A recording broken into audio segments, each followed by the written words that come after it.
Budismo en pocas palabras.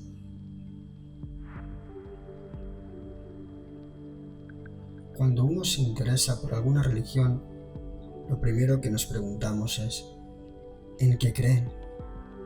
En nuestra cultura ya estamos familiarizados con el cristianismo, por ejemplo.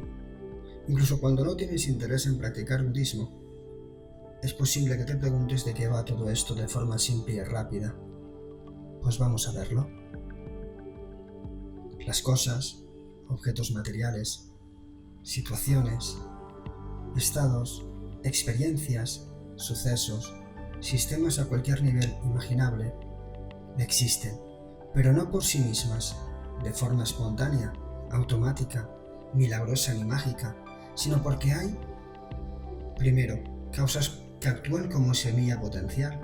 Segundo, condiciones o circunstancias que hacen que ese potencial madure y se manifieste. El budismo es escéptico. No tenemos fe. Cuando en budismo se habla de tener fe, nos referimos a confiar en la veracidad de las enseñanzas.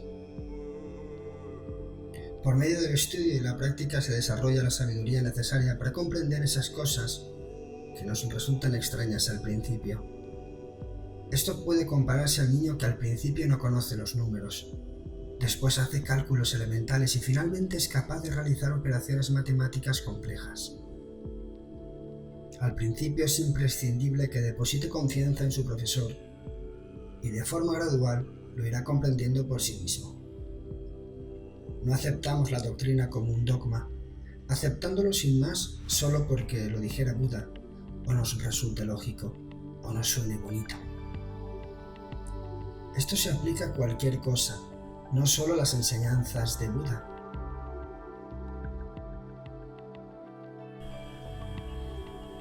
Lo importante es conocer la auténtica realidad de las cosas.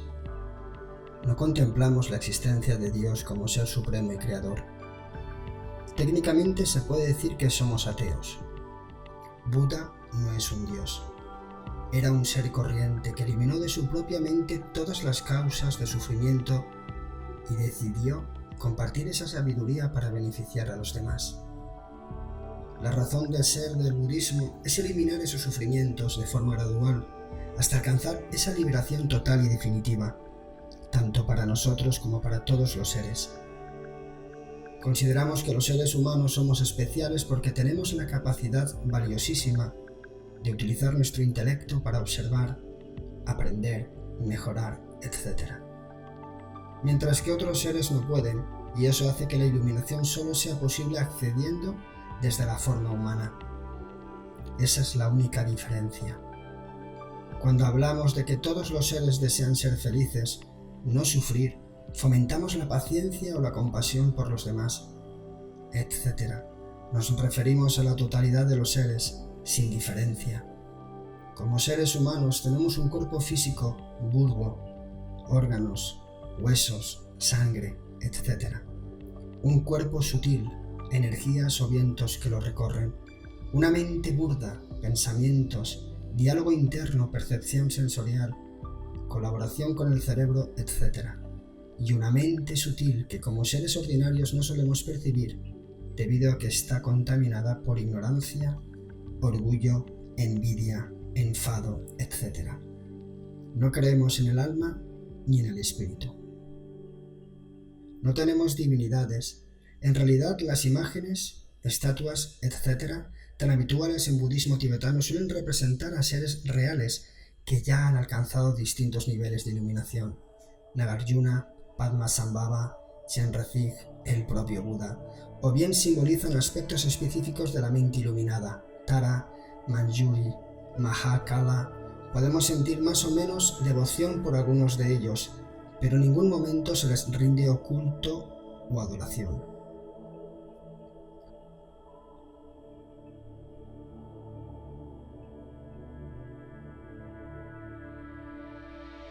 Los ofrecimientos son una parte del método para adiestrar nuestra mente y generar condiciones favorables, acumular mérito, generar karma positivo. No hacemos sacrificios, pedimos favores ni hacemos promesas al estilo católico. No creemos en el pecado ni en el castigo, sino en el karma. Si empleamos mente, palabra y cuerpo de forma positiva o negativa, experimentaremos resultados positivos o negativos. Si en un momento dado se toman decisiones estrictas, por ejemplo, alguien tiene un comportamiento inaceptable en un monasterio, es por razones prácticas, no como castigo, condena o represalia.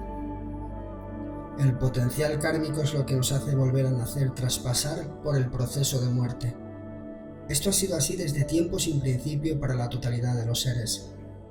Los seres sintientes, es decir, todos los seres vivos que tienen mente propia y por tanto son susceptibles de experimentar sufrimiento, habitan el samsara. El samsara se compone de 6 reinos que de mayor a menor sufrimiento son infiernos, el reino de los espíritus hambrientos, el reino animal, el reino humano, semidioses y dioses de larga vida. De nuevo, no confundir estos seres con divinidades al estilo cristiano o hindú.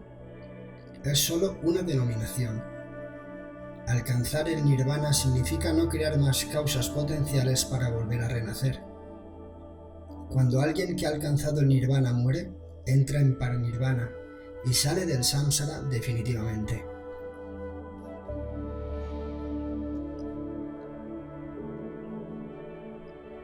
Desde tiempos sin principio han existido una cantidad inconmensurable de Budas.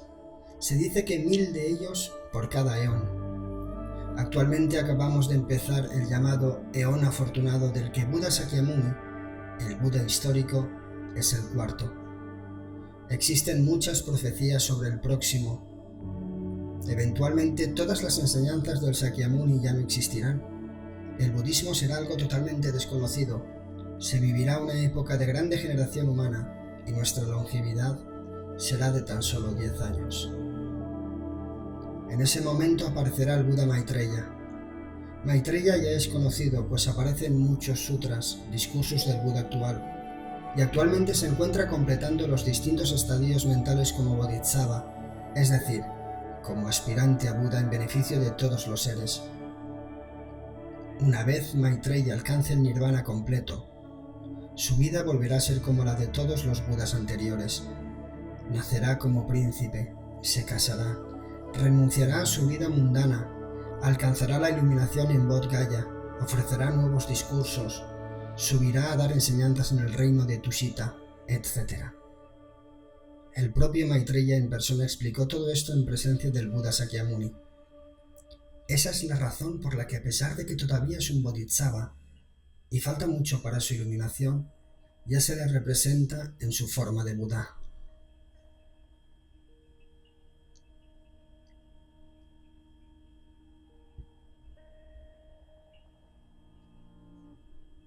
Cuando el Buda se reunió en el Parque de los Ciervos, cerca de Benarés, con los 5 ascetas con los que había meditado recientemente, les explicó la experiencia que había tenido y les ofreció su primera enseñanza, considerada el pilar fundamental de su doctrina y primer giro de la rueda del Dharma.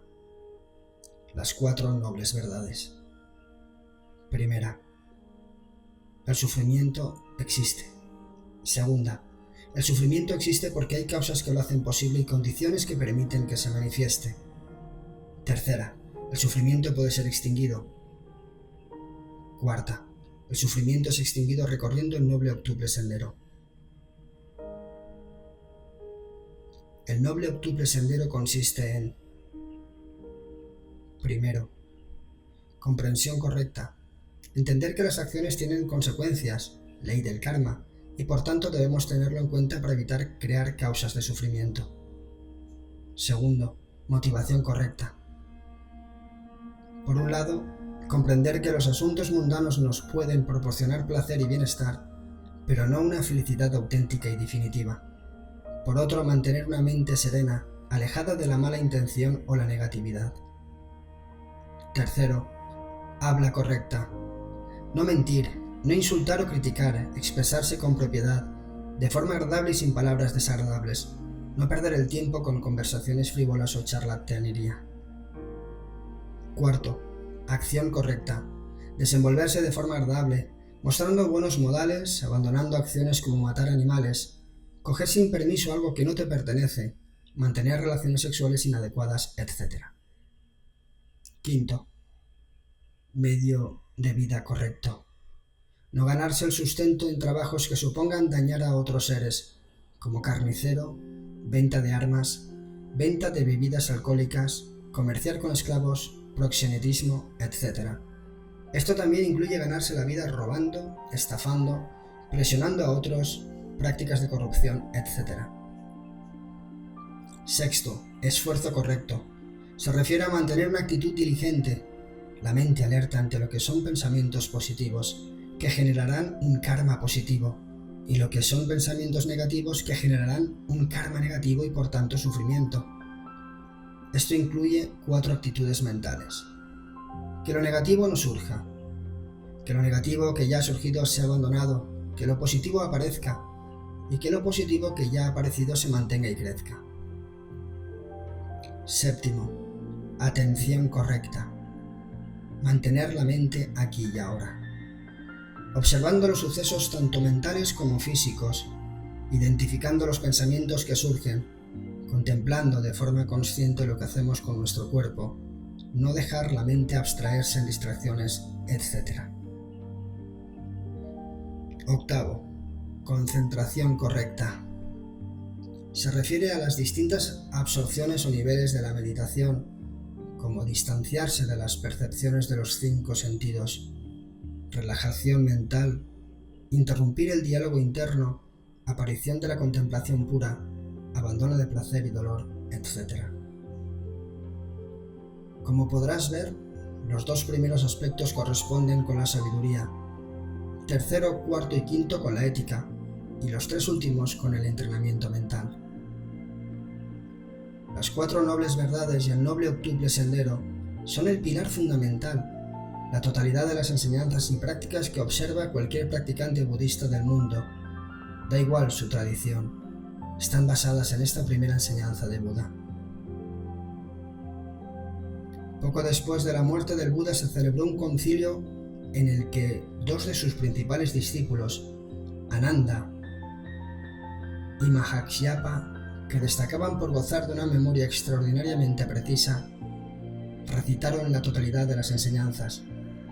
Se clasificaron en las llamadas 3 cestas: los sutras, que son los discursos literales tal cual los pronunció el Buda; el Vinaya, que es el código de disciplina de los monjes, y se cree que también en este momento se expuso el Abhidharma, un compendio de comentarios detallados sobre diversos aspectos filosóficos expuestos en los sutras.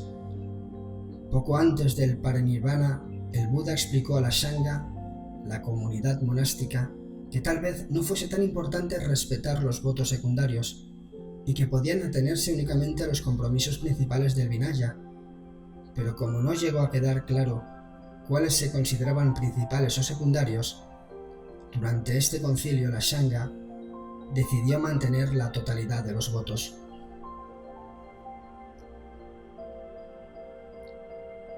Por supuesto, uno puede ser budista, laico o monje ordenado. Por alguna razón, mucha gente piensa que para ser budista hay que raparse la cabeza y vestirse de color azafrán, pero es un malentendido. Después de un tiempo como budista laico se requiere un mínimo de 3 años desde la toma de refugio. Si sientes que tu compromiso es el suficiente, puedes prepararte para solicitar la ordenación, pero no tienes por qué. Faltaría más.